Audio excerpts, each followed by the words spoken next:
Hi besties, can we just have a moment of your time before we start the episode? Can we ask you to please like, follow, subscribe. Love ya!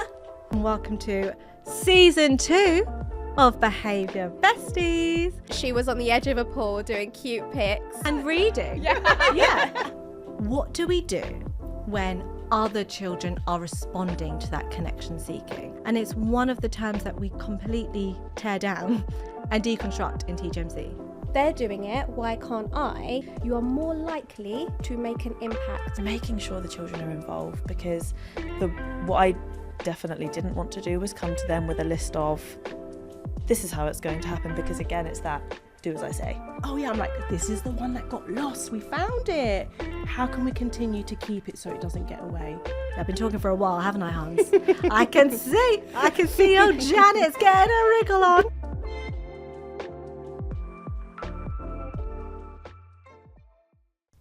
Hello and welcome to season 2 of Behaviour Besties. We're back. Do you remember the meme? Oh yes. We're back. We're back. The Kardashians Did you miss one. us? Yeah, did you miss we us? missed you. There we go. You guys were like, no, we're not ready. We didn't rehearse this. My God. So what's new? Catch up time. Oh gosh, it's been a big season, hasn't it? Season 1 was Jen, Yeah. go delightful. on, go with your big news first. Okay. Oh my God. So I've gone full-time TGMC. So exciting. Which, LOL, I was going to say for this podcast, I was like, do you know what? It's just perfect. I'm going to announce it on the podcast. So then I saw Soph and I just couldn't help myself. And she was absolutely just couldn't care less. Like, we were at Dr. Marta's book party and I was like, Soph, I've got something huge to tell you. Like, it's really up my chest. Like, I'm going full-time TGMC. And she was just like, so should we get like a drink now? And I was like, no, Soph, I don't think you understand. This is my whole life. And she was like, no, but obviously. And I was like, okay, boring. So then I saw Tan. We went for drinks. And I was like, oh, Tan, same thing. Something I got to say. And honestly, facial expression didn't change. She was like, yeah, makes sense. I told her, Zeem, photographer, videographer, we love him. And he was like, yeah, of course you are. So I'm really, really glad I didn't save it for like a big reaction. But yeah, so I went full-time TGMC for a few reasons. So I think the main thing was that my role changed at school. Because last time, season 1, I was like, oracy teacher, loving life. They changed my role. And I think that was the thing that I was like, do I want to do this half of the week when there is so much to be done with TGMC? And that was really the main trigger for me. But yeah, man, this is, at the time of this recording, this has been my first week. And it is crazy. Wow. It is crazy. It's kind of like, what it feels like is that time between Christmas and New Year's, where you wake up and you're like, what's going on? Yeah, who am I? No. But you've actually expressed that this week. You've actually gone, hey guys, yeah, I don't know what I'm supposed to be doing this morning. And I'm like, it's 7:15. What? But because I've spent so long, and I spoke to you about this this week, didn't I, Soph? Cramming TGMC into 2 days and only being able to start on Thursday and being absolutely manic. Like, I did not have a moment because I had so many things to do. So it just, to be on the other end of the spectrum of, okay, like, You can actually map out your week now. it's honestly, it's unreal. No, I remember voice noting you and being like, I don't know how you did it for so long. Yeah, I don't know either. I literally don't know how you did this. I feel like I was in a stress response. I'm just like, just keep going. But honestly, it's amazing. And like, there's going to be so many amazing things happening within TGMC, like, which I'm not going to talk about this season. Oh my God. But one of the things, which leads me on to my next thing, is our little babies. Aww. We rebranded the Balls of Emotion. That happened, didn't it? Isn't that so mad? That happened in between our seasons. So that was from one of our members saying, Jen, just joined TGMC, absolutely love it, but notice you got the colour monster, which is like a racist text, basically. I think we have to say it in that way. And I was like, I mean, hands up if we use the colour monster, you know? And it was such a foundational text for emotional literacy, right? So For me, my reaction was like, no. But then I reached out to Orleen, who we've got as an interview, and Little Seeds of Change as well, who is anti-racist consultant. And they said, yeah, like the way that colour is portrayed for our earliest learners is important. And I kind of thought about it like, because my reaction was like, okay, but dark and scared of the dark, but why? The question is why? Why do we say we're scared of the dark? So we have to unpick those narratives that are so embedded. And then it made me reflect on the balls of emotion and think, do you know what? This is a perfect opportunity to rewrite that narrative. And one of the things that came up from that is, it's not here, but grief I did in like a light pink. And I asked people, I put it in my stories, I said, what do you think it is? And it was anything other than grief. And when I said, look, actually grief and love are entwined, aren't they? And it's like, that's true. Grief is about the fact that you loved something so much. We don't need to see it as a dark, gloomy colour. We can see it in a completely different narrative. And I think that was really amazing from the community. Their response to that was like, oh my goodness, because my reaction would be grief, black, navy, brown. So it's a great opportunity to rewrite that narrative and to talk about colour in a more inclusive way. So I'm super excited about that. That was all about me. I'm so sorry. So I loved it. Thank you. Yeah, I love you guys. Honestly, Jen, we are so proud of you. Aw, You are hugely. leading these conversations, bringing up these topics for us to reflect, and you're showing us that we can grow and we can change as well to support the children in our classroom. So thank you. I know you didn't get the reaction you wanted when we were out drinking, but like, it yeah, is of course. honestly because you're always showing that bravery and you're leading that. So thank you you. so much. Love you. And I think also it just sort of our TGMCers like really raising that flag and feeling confidence to do that. And I feel like really proud of TGMC and giving people that space to sort of ask those questions and be really open. I think that's what's so great, because we do curate TGMC from our members, and I genuinely feel with my whole chest that we are a movement. Like, we are leading what we want to see in education for our children, and I think our community really feels that as well. And they were excited. You know, people have printed out the resources, the old resources. Some have laminated, but I didn't get anyone saying, oh no, now I have to reprint.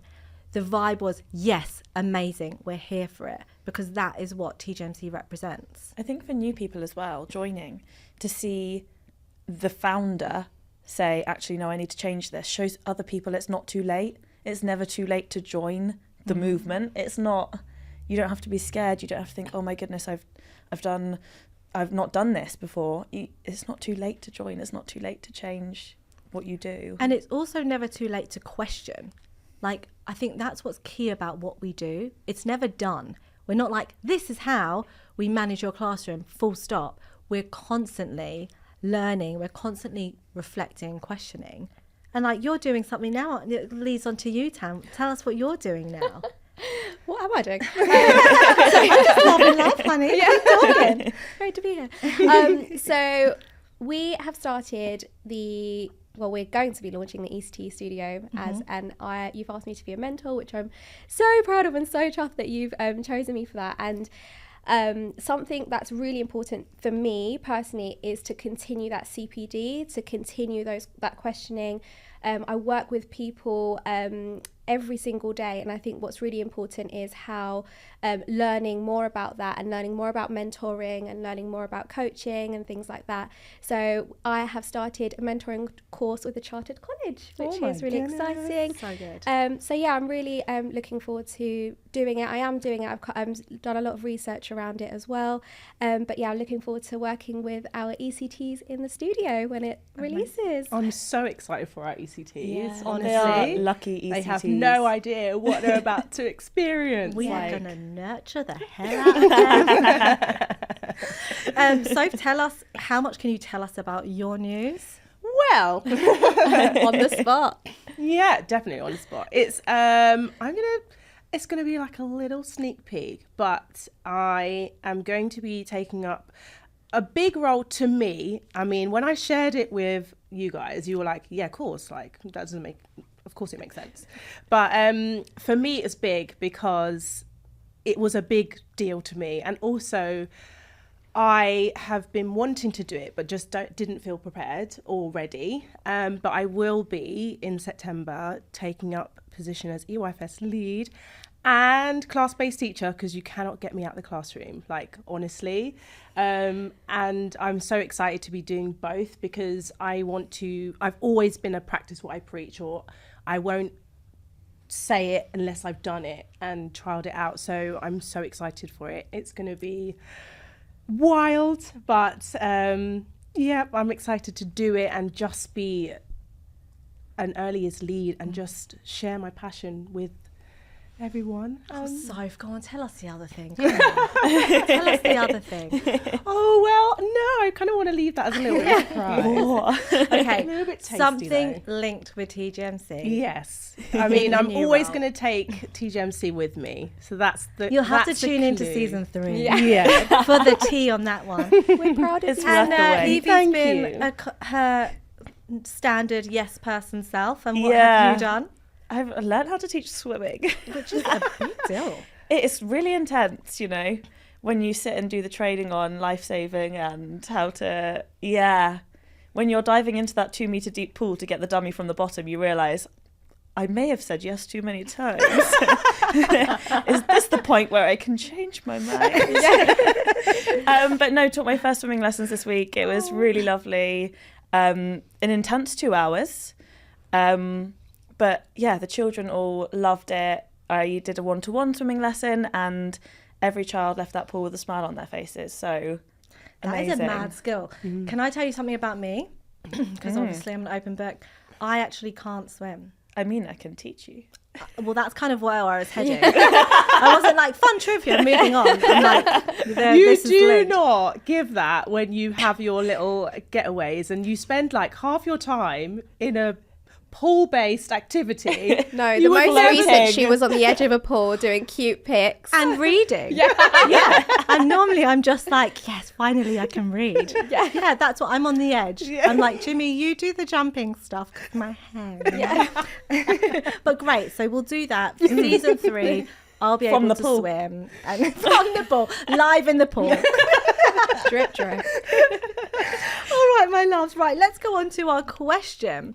So, episode 3 from season 1 was actually one of our most watched episodes. That's crazy. And there is a bit more to unpick. So, episode 3 was all about connection seeking in the classroom. But one thing that I'm continually asked more about, and our members want to know more about, is what do we do when other children are responding to that connection seeking? Because we looked at it really from that child's perspective of, you've got one child who's connection seeking. What do we do when it's 2 or perhaps 3 and we're teaching? So I thought we would start this episode really unpicking what we actually mean by connection seeking, because I think we said it quite as a flyaway, like, you know what we're saying, TGMC as besties, you get it. But actually, this is quite a new term, not for TGMCers, but in general, it's quite a new term. So it came from the overused, I would say, term of attention seeking. And who's heard attention seeking in school? Oh, yeah. Who's ever been called attention seeking, by the way? I feel have. like you have. By a teacher to my face. No way. Yeah. And it's a very common term that we have used to talk about behaviour, and it's one of the terms that we completely tear down and deconstruct in TGMC, because the term attention seeking obviously has negative connotations, like no one wants to be called attention seeking. And when it comes to behaviour, it's not helpful in understanding the why and moving forward. Because if you're in a conversation in the staff room and you're saying a child's attention seeking, that's not a productive and purposeful conversation about that child, is it? And you're not going to have automatically strategies moving forward. You're not going to be like, I know what you can do. it's literally like shutting down. It's literally like they're attention seeking. Let's just leave it there and move on and ignore it. And I just think that I feel like that's what that term does. Just a label. Yeah. It enables like a negative narrative around a child who is most likely struggling with something. So the way that we reframe it is connection seeking. Why? Because connection seeking helps us understand where that behavior is coming from, but it empathizing immediately. Like as soon as you hear connection seeking, you think, oh, something's going on. When you hear attention seeking, it's a battle. It's you versus them. And it gives us some strategies of where to move forward. I have been researching loads, obviously, within my first week off, and I'm absolutely loving life. And one of the books that I would say, unnaturally obsessed with is 7.5 Lessons About the Brain. I am obsessed with it because there is so much misinformation when it comes to neuroscience, and this is it. This is the moment, this book, right? And one of the chapters is all about how we as humans are social creatures and we crave connection for our development and safety. That is key to our brain development.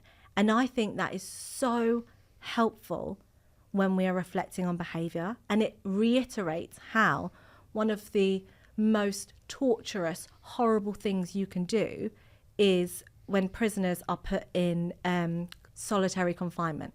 It's torture because it's taking them away from any type of connection, which helps us understand things like timeout and isolation in school, which we will go into in season 2. But I think that's really helpful when we think about connection seeking within the classroom, and that the fact that a child is desperately trying to find a way to connect with us, the curriculum, or their peers, and it helps us understand that that's coming from a brain perspective. So we've got a whole load of strategies for this, haven't we, babes? So the first thing we said was, is it connection seeking dominoes, or is it connection seeking in its own right? I'm looking at you, Tan, because I love the way that you talked about this. Okay, so something I said recently about connection seeking and then other students doing the same.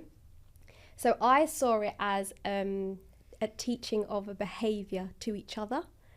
So it was, oh, okay, I can see Johnny has just expressed a behaviour to show that he needs connection. Johnny has now taught me something, so I can now replicate that to do that. Whereas before, I was finding different ways to seek connection, or I was not seeking that and I was going to myself and closing off. So that's what I saw out of that when I see children copying each other. Something else in terms of there's that, and then there's also children thinking, oh, like they're doing it, why can't I? And it's having that open conversation with our students. As part of the ECT studio, which is coming up, I've been doing a lot of research, and I've done this in the past, about students being a part of the strategies, the interventions and the discussions that we have. You are more likely to make an impact, and you are more likely to see that pupil progress. So have that discussion in your classroom, and if, depending on their level, depending on developmentally where they are, and in terms of their needs, you can adapt that. So you can use your visuals, you can use your visual stories and your comic strip conversations, for example, to support that understanding too. So yeah, that's the two things for me I think was so key when we were discussing this earlier, that actually it might be that they're teaching something, it's developmental. I think it's key. Thank you, by the way. I loved everything that you said. I think it's key when we have this, like let's say a child calling out, suddenly lots of children calling out, a child making noises, suddenly lots of children making noises. We can reflect on this concept of social contagion. I used to call it contagion because I think it sounds better. But it is actually called social contagion, which is basically when you naturally copy the behaviour around you. For example, If you go into a library and it's quiet, you immediately lower your voice. You go into a rave, you immediately two-step. But that's an actual thing. And that does happen within our classroom. So it's being aware that if children are seeing that behaviour, they're kind of picking up on that energy, and we call it like the weather in the classroom as well. And we were saying as well, when a child asks to go to the toilet and suddenly, can I go? But that's my voice, sorry. Hi, Jane. That's my new voice that I'm trying out at the moment. But I think it's like children, like you said, just because we don't see it, it doesn't mean they're not feeling it. They're not feeling a bit stressed. They're not feeling like they need some movement. So when they see someone else say, can I go to the toilet? It's a great opportunity. Like, have you ever been in a staff meeting or an inset and you're like, I can't go to the toilet? No, like there's someone speaking, I can't go. But when someone else goes, you go, yes, now I can go. Now's my chance. Because there's been some movement, and that happens with our children. Or what about when it's time for a group task? And it's like, this is great, it's a group task. I don't really like working in a group, but goodbye. I see that with children so much. They're like, no, thank you. Opt out. Unsubscribe. So it's basically about not seeing that behaviour as, oh, now they're messing about, now they're being silly because they're being silly. It's seeing it in a different light of, okay, well, this is that social contagion happening. And also it might be an opportunity for them to express that they need connection as well. And they're seeing that someone else has expressed, so maybe it's safe for me to express. I wanted to talk about what you said about children being invested, children being involved in the conversation. And you said something earlier which was absolutely beautiful, and I wrote it down. You said, is school happening to me, or are we growing together? And that is a very beautiful thing. It's poetry, my darling. Because that's it's traditionalist classroom management to say, I say this and you do that. Yeah. But in order to tap into that intrinsic motivation, it's, what should we do? Let's be a part of the conversation. And that's where we get that investment. So I wanted to talk about classroom agreements, which is a key part of TGMC, because when we have those classroom agreements, we're tapping into the we rather than you versus me. And it basically sets us up for the whole year in terms of classroom management, because this is what we agreed. So I'm going to throw it to you two to tell us of how you formed a classroom agreement in your classroom, how it works, all of that jazz. Lovely. Hit it. Do you want to go or shall I? Go on, Evie, you go. Love that turn taking. Beautiful. We modelled it, we followed it. So at the start of the year, it's that open dialogue with everybody in the class. What do we want our classroom to look like this year? What are we going to do together? And coming up with those, not rules, but what we want the classroom to look like, and making sure that it's in a written in a positive, so not don't shout out, which is a lot of what I found the children were giving me to start with. And I kind of had to swap it around, saying, okay, so what can we do instead though? Because I'm not wanting to squash you. What are we going to do instead? So it's, we can put our hands up if we want to share an idea within our groups. We can make sure that we are using our turn taking within groups. So many different things. I've got a mental blank now of other things, but just coming together, it's having that conversation, making sure the children are involved, because what I definitely didn't want to do was come to them with a list of, this is how it's going to happen, because again, it's that do as I say. It's, I want to build this with you, we want to collaborate, and we're going to do this together. And so we created that, and then we refer back to it. And so when we're looking at our positive pathway and we're finding a thing to focus on, it could be, together we came up with, we will always make sure that we are lining up and doing, I can't think of what an example could be. Kind words. Yeah, using our, to help each other. And coming back to it, referring, can you remember why we said that? And okay, how are we going to make it work? And just having that conversation, I think, is huge. I don't know, Soph, I've not... say something about the shouting out.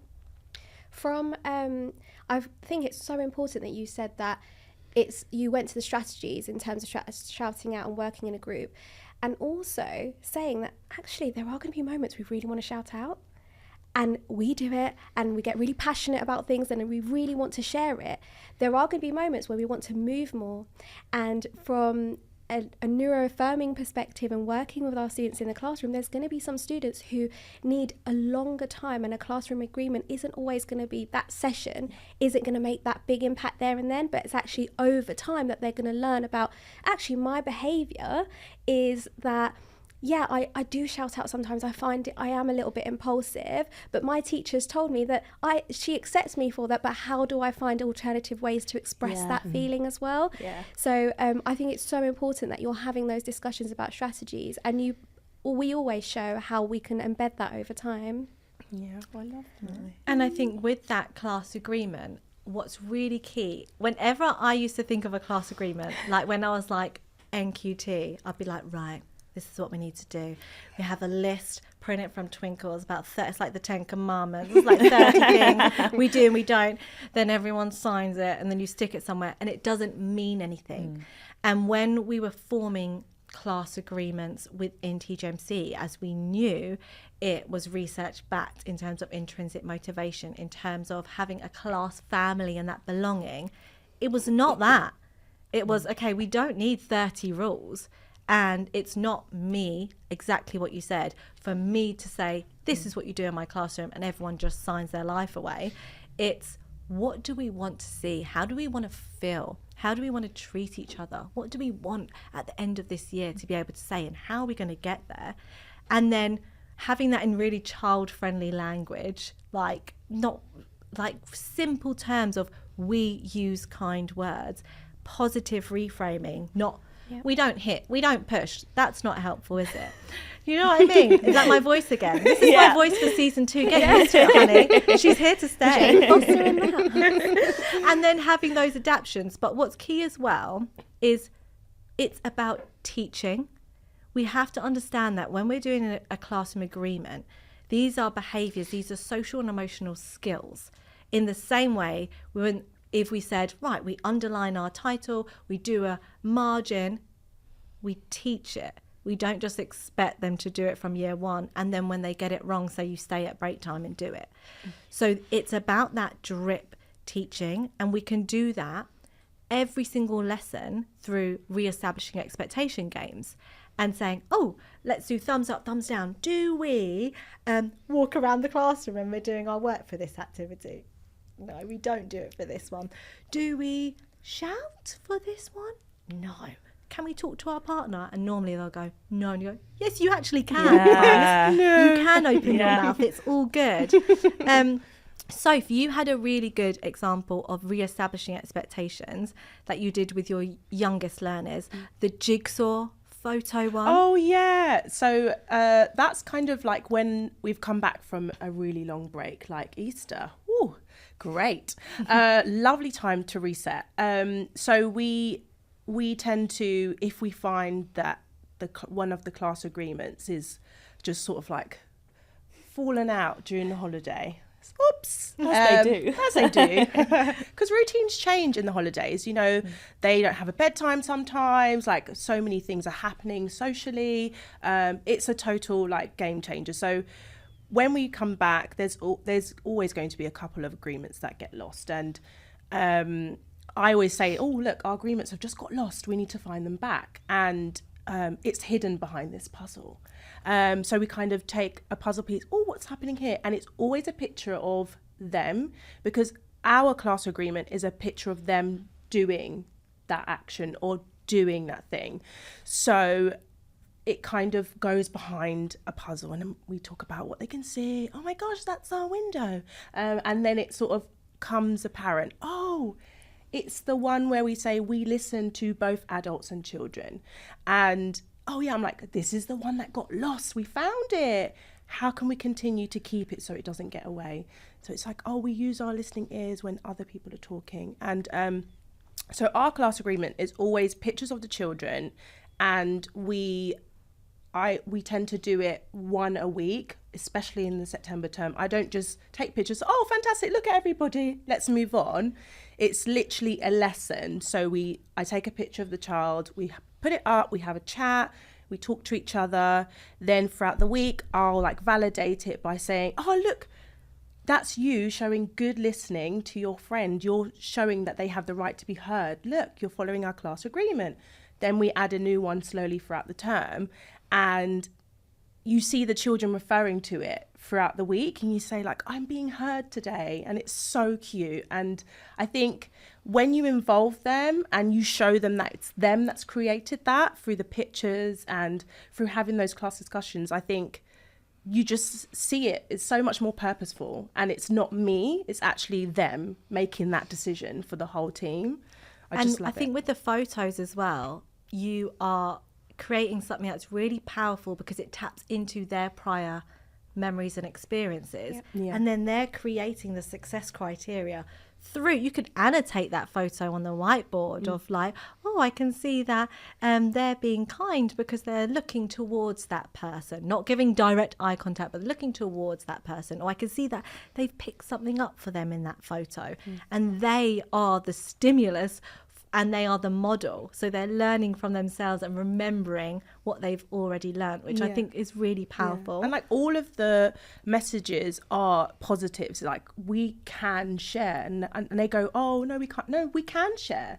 And it's a learning progress. We are helpful. We work as a team. We listen to each other, and we are heard in this classroom. And I think, and that's almost doing something else as well. It's not just an agreement. Suddenly you are doing like a narrative. You're creating that self-talk, which is really powerful because you're almost like manifesting, like you're saying, this is who we are. And actually from a neuroscience perspective, that is really powerful, rather than saying, you should do this. I am brave. I am kind, because that creates those connections within your brain and it makes you believe it and feel it too. So even though that's so subtle of you just saying, oh, that's, we use positive self-talk, actually that's grounded within neuroscience, and it's an amazing way to develop those skills. And when we're going back to connection seeking, we're going back to the idea of we're teaching and we're revisiting, and we've got that empathy, but we're going back to what we've agreed together. And you said something as well about, oh, after Easter, we might have lost that learning. In the same way, how many times do we do frickin' place value? Oh boy. We're not like, okay, jumping straight in. Every single starter for every number lesson has got place value in it, because we know that's how we learn, by revisiting, by consolidating. And it's exactly the same with behaviour. We cannot say we do an agreement in first week of September, see you later, everyone's going to behave. And in the same way that you said, Tan, we also have that understanding of we're not robots. There are going to be times when we're going to call out. We're going to be a bit excited. That's okay. And actually that leads on to one of the other strategies we said of whole class silliness, I guess. But I guess it's reading the room.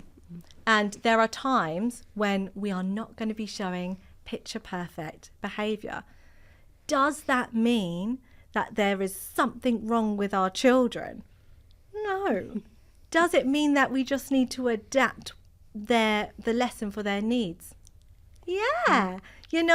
If we're seeing, we talked about this, I know, last season, but if there are 3 or more children who are noticeably calling out, wriggling, making noises, should we just have a little wriggle together?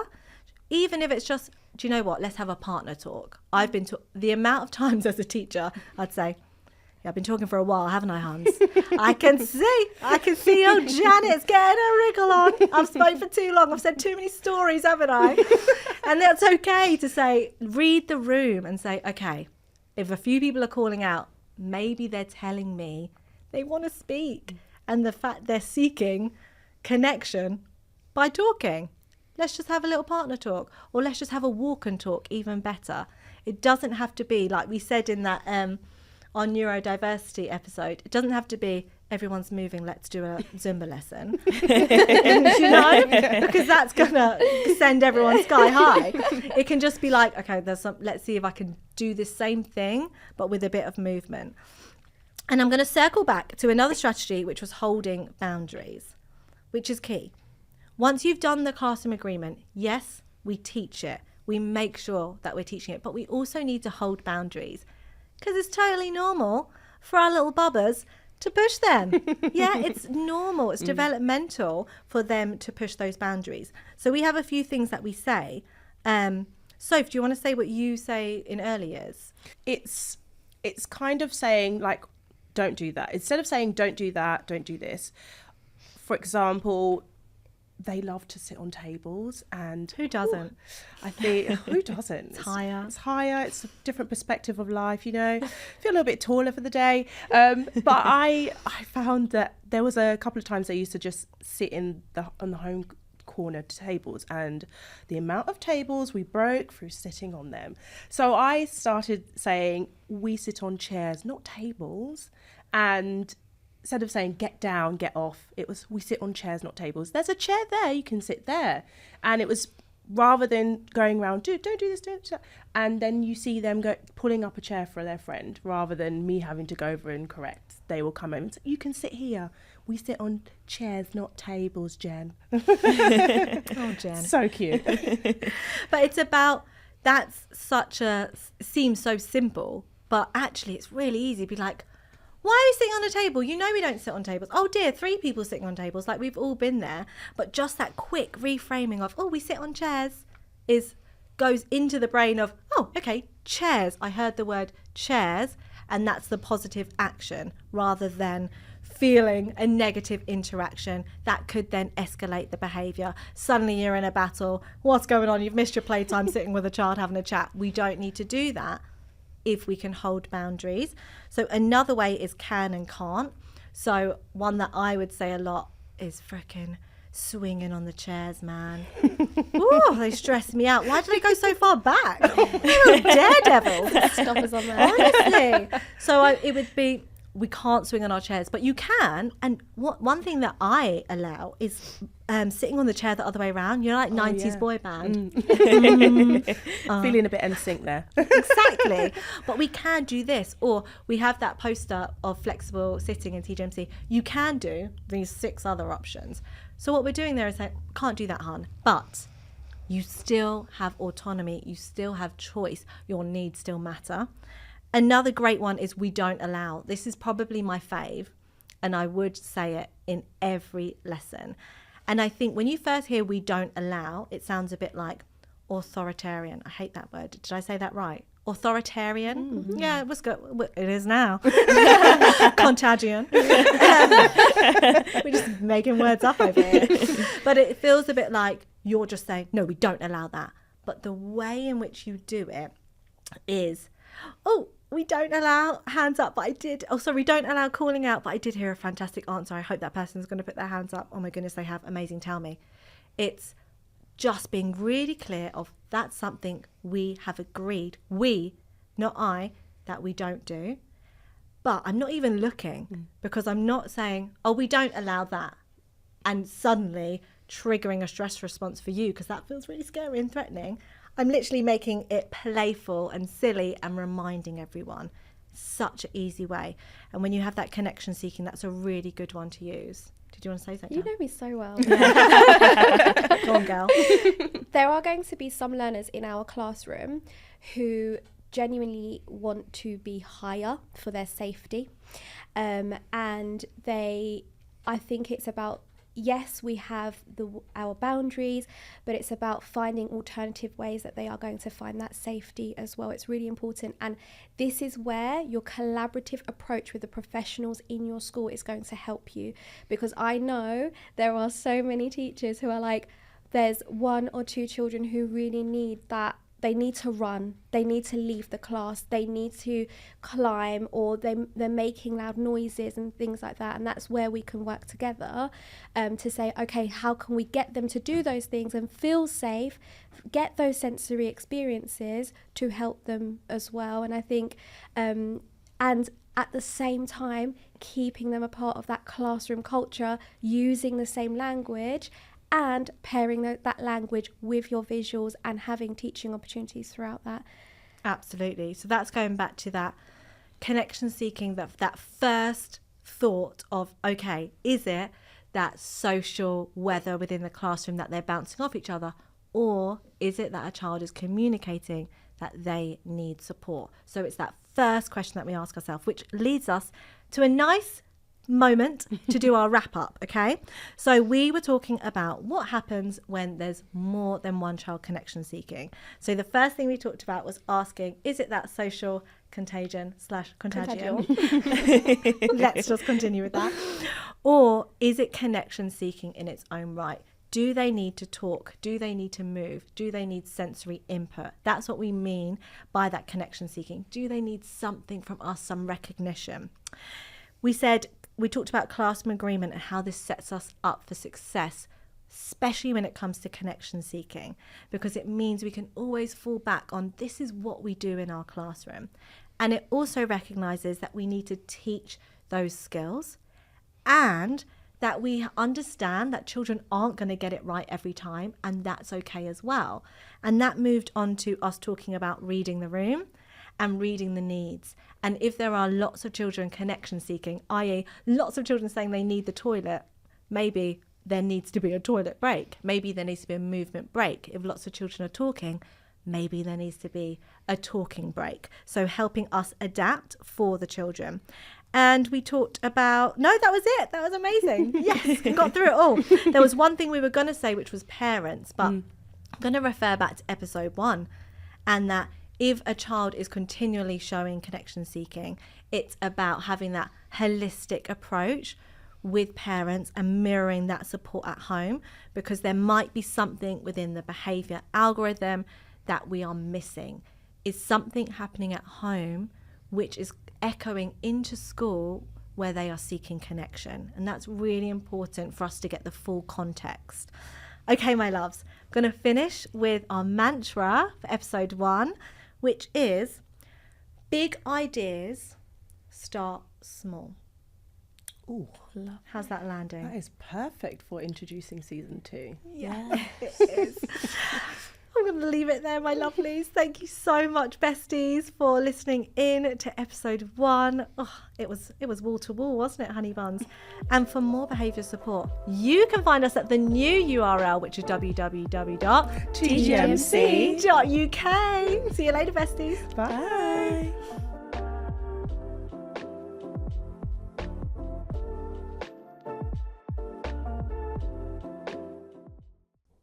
Hey besties, I'm so excited to say that Behaviour Besties is sponsored by the amazing Sage Publications.